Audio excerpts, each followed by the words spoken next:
Guys, രാവിലെ breakfast ഉണ്ടാക്കാൻ പോണത് ഗോതമ്പ് പുട്ടും സോയാബീൻ കറിയാണ്. അപ്പം നമുക്ക് പുട്ടിന് പുട്ടുകലത്തിൽ വെള്ളം വെച്ച് തീ കത്തിക്കാം. തീ കത്തിച്ചിട്ടുണ്ട്. അതവിടെ ഇരുന്ന് തിളയ്ക്കണ നേരത്തിന് മാവ് നനച്ച് കൊടുക്കാം. ഞാൻ ഗോതമ്പ് മാവ് നനയ്ക്കാൻ പോവുകയാണ്. നമുക്കിപ്പോൾ കുറച്ച് മതി, ഇപ്പം ഇതിൻ്റെ ആവശ്യമുള്ളൂ.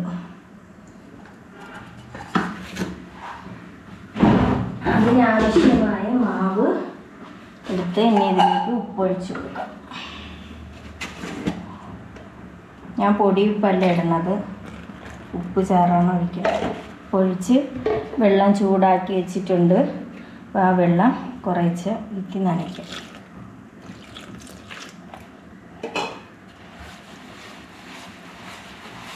ഇതെനിക്ക് വലിയ പാത്രത്തിലിട്ട് ഞാൻ നനയ്ക്കുന്നതിൻ്റെ കാര്യം എന്ന് വെച്ചാൽ പിന്നെ ഈ മാവ് പുട്ടുപൊടിയായിട്ട് കിട്ടാൻ വേണ്ടിയിട്ടാണ്, ഉണ്ടയ്ക്കാവാതെ പൊടിയായിട്ട് കിട്ടാൻ വേണ്ടിയിട്ടാണ് ഞാൻ ഇതിലിട്ട് നനയ്ക്കുന്നത്. കുറേശ്ശെ വെള്ളം വീട്ടി ഇങ്ങനെ ആക്കി കൊടുക്കുമ്പോൾ നല്ലതായിട്ട് കിട്ടും. അല്ല, ചെറിയ പാത്രത്തിലാവുമ്പോൾ ഉണ്ടയൊക്കെ കെട്ടി പിന്നെ അത് കഴിക്കാൻ ഒരു ടേസ്റ്റ് കാണില്ല. കുറേശ്ശെ വെള്ളം ഒഴിച്ച് നനച്ചെടുക്കാം.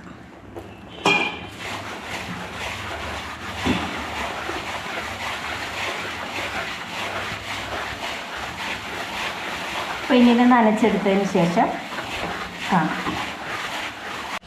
പിന്നെ ഇതാ മാവെല്ലാം നനച്ച് വെച്ചിട്ടുണ്ട്. ഇതാ നല്ല തരിയായിട്ടാണ് നനച്ച് വെച്ചിരിക്കുന്നത്.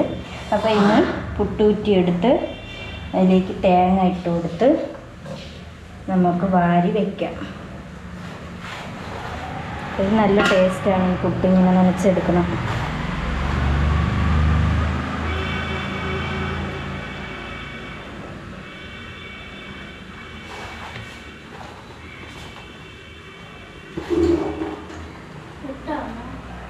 പിന്നെ പുട്ട്, ഗോതമ്പ് പുട്ട്.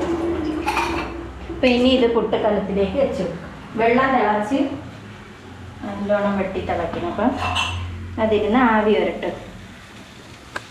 ഇനി സോയാബീൻ കറി വയ്ക്കാം. അതിനായിട്ട് ഗ്യാസ് കത്തിച്ച് ഇരുമ്പിച്ചട്ടിയിലാണ് ഞാൻ വെക്കുന്നത്.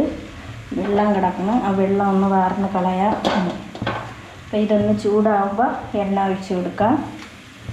ആ നേരത്തിന് ഞാൻ ഇവിടെ എല്ലാം വഴറ്റാനുള്ളതെല്ലാം എടുത്ത് വെച്ചിട്ടുണ്ട്. വലിയൊരു സവാള, 3 പച്ചമുളക്, ഒരു തക്കാളി തൊലി ചെത്തി കളഞ്ഞിട്ട് അരിഞ്ഞെടുത്തതാണ്. പിന്നെ ഒരു വലിയ കഷ്ണം വെളുത്തുള്ളി, ഒരു കഷ്ണം ഇഞ്ചി. അപ്പോൾ ഈ വെളുത്തുള്ളി ഇഞ്ചിയും കൂടെ നമ്മളെ ഇടിയല്ലിലോട്ടിട്ട് ചതച്ചെടുക്കാം. ചട്ടി അനക്കണ നേരത്തിന് ഇത് ചതച്ചെടുക്കാം.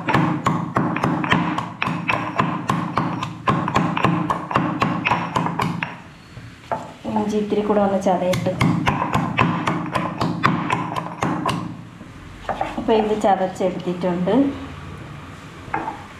ഇനി ഇതിലേക്ക് എണ്ണ ഒഴിച്ചു കൊടുക്കാം. നമ്മുടെ ഇരുമ്പ് ചട്ടിയിൽ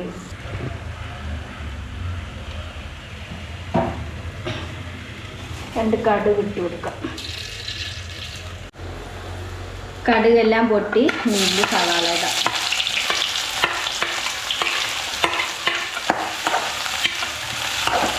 സവാള ഇട്ട് വഴറ്റാം. ഇതൊന്ന് വഴണ്ട് വരാനായിട്ട് ഇച്ചിരി ഉപ്പ് ഇട്ട് കൊടുക്കാം, പൊടി ഉപ്പ്. അപ്പം പെട്ടെന്ന് വഴണ്ട് കിട്ടും.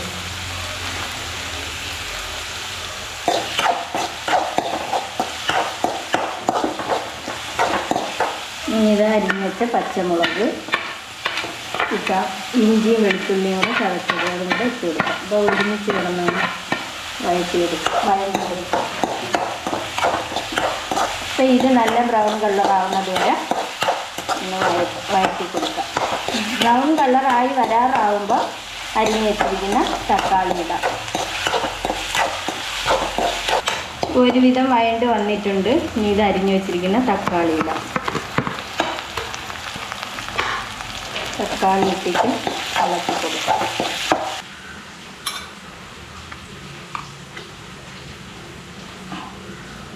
നല്ല ചൂട് തരി തരിയായിട്ടുള്ള പുട്ട്.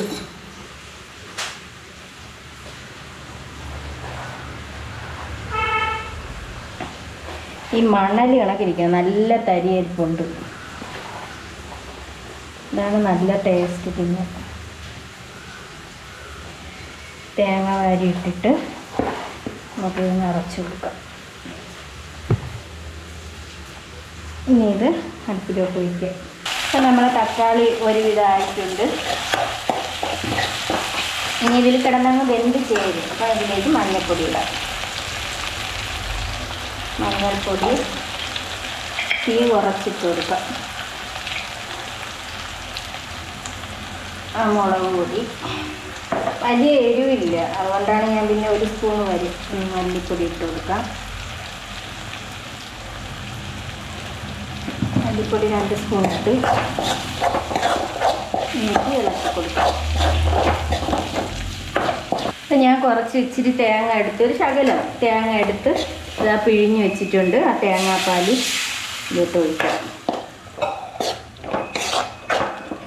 ഇനിയിപ്പോൾ ഇതെല്ലാം കൂടെ കിടന്ന് അതിൽ കിടന്നങ്ങ് വെന്ത് കിട്ടും. പിന്നെ കുറച്ച് വെള്ളം കൂടി ഒഴിച്ചു കൊടുക്കാം. അരപ്പെല്ലാം നന്നായി തിളച്ചിട്ടുണ്ട്. ഇനി ഇതാണ്ട ഈ സോയാബീൻ ഇതാ ഞാൻ വെള്ളത്തിയിട്ട് നല്ലതുപോലെ കഴുകി വാരി മുറിച്ചാണ് ഇട്ടിരിക്കുന്നത് കേട്ടോ. ഒരുമിച്ച് ഒന്നുകൂടെ ഇടൂല, മുറിച്ചാണ് ഇട്ടിരിക്കുന്നത്. അപ്പോൾ അത് നമുക്കൊന്ന് ഇതിലിട്ട് വെള്ളം തോർന്ന് കുറേ നേരം ഞാൻ ഇങ്ങനെ ഊറ്റിവാരി വെച്ചിരുന്നു, വെള്ളം നല്ലോണം തോരാൻ വേണ്ടിയിട്ട്. അപ്പോൾ അതിലോട്ടൊന്നിട്ട് അതവിടെ കിടന്ന് വേവും. ആ നേരത്തിന് നമ്മൾ പെരിഞ്ജീരകം എല്ലാം കൂടെ പൊടിച്ചതാണ് കേട്ടോ. പെരിഞ്ജീരകം എല്ലാം കൂടെ ചേർന്നതാണ് മസാല പൊടിച്ചത്. അതിട്ടൊന്ന് ഇളക്കി കൊടുത്തതിന് ശേഷം അടച്ചു വെച്ച് വെക്കാം. സോയാബീൻ കറി ഇതാ കിടന്ന് തിളച്ച് മറിയുന്നുണ്ട്. ഏകദേശം വേവാറായി. കുറച്ച് നേരം കൂടെ നമുക്ക് അടച്ച് വെച്ച് കൊടുക്കാം. അപ്പോൾ ആവിയിൽ കിടന്ന് വേവും. നമ്മുടെ സോയാബീൻ കറിയും ഗോതമ്പ് പുട്ടും കട്ടൻ ചായ. ഇനി ഈ സോയാബീനിൽ മല്ലിയില ഉണ്ടല്ലോ, ആഫ്രിക്കൻ മല്ലി, അത് നമുക്ക് ഇട്ട് കൊടുക്കാം. ഇതിൻ്റെ മണമൊക്കെ ഒന്ന് അതിലോട്ട് പിടിക്കട്ടെ. നല്ല പോത്തിറച്ചി വെച്ചണക്കുണ്ട്. ഇപ്പം വീഡിയോ ഇത്രയൊക്കെ ഉള്ളൂ. ഇന്നത്തെ നമ്മുടെ ബ്രേക്ക്ഫാസ്റ്റ് റെഡി.